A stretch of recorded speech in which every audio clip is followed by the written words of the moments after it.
Hi guys, this is just a quick video giving an update on the P51 Mustang that I'm doing for the 100th anniversary of the RAF.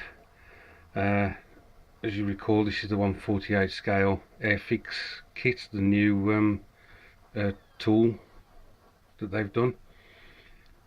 So this has just been put together. I haven't glued it, so it will come apart. Here's the cockpit. I have to say, some really nice detail in there. Really impressed with that. Obviously this will come off as well, so that I can get to the other side wall. It will come off. It's just a bit difficult to do one-handed. There's a couple of things I've noticed in the kit that I just wanted to bring to your attention. If we have a look at this, the under the exhausts there, you can see this. Sorry, there. You can see this bit. Now, on most Mustangs, that would just have holes in it. I don't know what it was, whether it was an outlet for something. But on some of the British aircraft, at least, they had this louvered type. And Airfix include both sets. They include the one that's just got the holes in, as I say, the louvered one, which makes me think that they're going to bring out other versions of this Mustang, because obviously the two that you can build from this set are both American machines. So I found that quite interesting, and obviously I was over the moon that they'd got this. Sorry guys, my phone ran out of charge. So let's get back to this. And I was talking about the tail section. So this bit here, you have to put on the fuselage, and similar with the other piece as well. Now I don't like that. I don't like when companies mess about with that kind of thing, because it means that you've got gaps in your fuselage, and there's a possibility of things not mating up properly. As you can see, the panel lines where this is slotted in are a lot deeper and a lot more pronounced than anywhere else on the aircraft, so it's a bit disappointing, but possibly with some paint on it won't be so noticeable. But the reason I think they've done that is because they're going to issue other 148 Airfix P51s, and so they can make numerous types from the same, almost from the same molds, just adding a different tail to it. You do get a second tail in the box, which is a bit odd because it looks identical to the one that I've put on. Can I find it?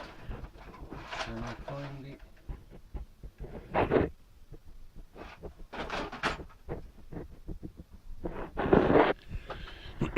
Let's move that aside. So here's the, there we go. So here's the second tail that you get, and as I say, I can't really see a difference in the two. There is a slight difference, isn't there? So I'm wondering if this looks like it might be a shallower fillet. So that'll be interesting. I have used the right ones for this kit, by the way. So there's that. And what I'm trying to do whilst talking to you, and my computer is notorious for not switching on properly. Actually, what I'll do is I'll switch off and come back to you. Okay, I'm back. So I was talking about Airfix perhaps creating more 148 scale kits of the P51, and I had an email the other day, and we've got pre-orders for the British P51 and also for the F51. So yeah, that's why they've done that with the tails. But again, not being an expert, I'm not too sure how much the fillet is different on either machine. So there we go. Something I'll have to look up in my reference books. But I've put the right one on for this because it was the number shout-outs that I followed on the instructions. So let's see if I can get this. There we go. So that's the fuselage. I've just taken the interior of the fuselage taken off. Looking really good. Really like the detail on this. I might try and add a bit more detail to this kit, and don't get too excited. What I'm going to do is add a bit of wiring. There's some wiring that goes from the back of the, I don't know if it's the radio there, and then I might try and put the brake lines on the wheels, and also on the drop tanks there's supposed to be a pipeline that goes from the wing to the drop tank, and so I'll be trying to replicate that as well. So again, I've been cracking on with this because I haven't been able to get down to my garage and get spraying on the other builds that I've been doing.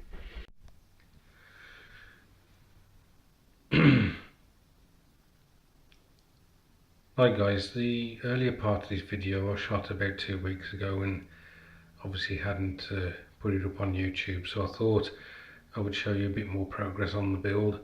As you can see, the interior's been sprayed interior green. Some of the switches and whatever have been picked out in black and red. You've got some decals there for the side walls, which I thought was quite good of Airfix to provide those. Usually you have to have them as aftermarket, so that's quite nice. There's a couple more there as well. This is the actual cockpit interior with the boxes at the back, the seat you can see there, and you've got the control panel. I tried to do like a wood effect on the floor for this. So I'm just about to put this all together, and I must admit I've been looking forward to this part of it for some time. With 1/72, it's a case of I don't know, 4 or 5 parts to actually get the fuselage buttoned up, and I kept wanting to close this up only to find that I'd missed something or something else had to be done first. Just going back to the side walls on this cockpit, this part here, all that section you have to put in. So again, a nice touch there, getting that extra detail on the side of the cockpit, and that goes for both sides.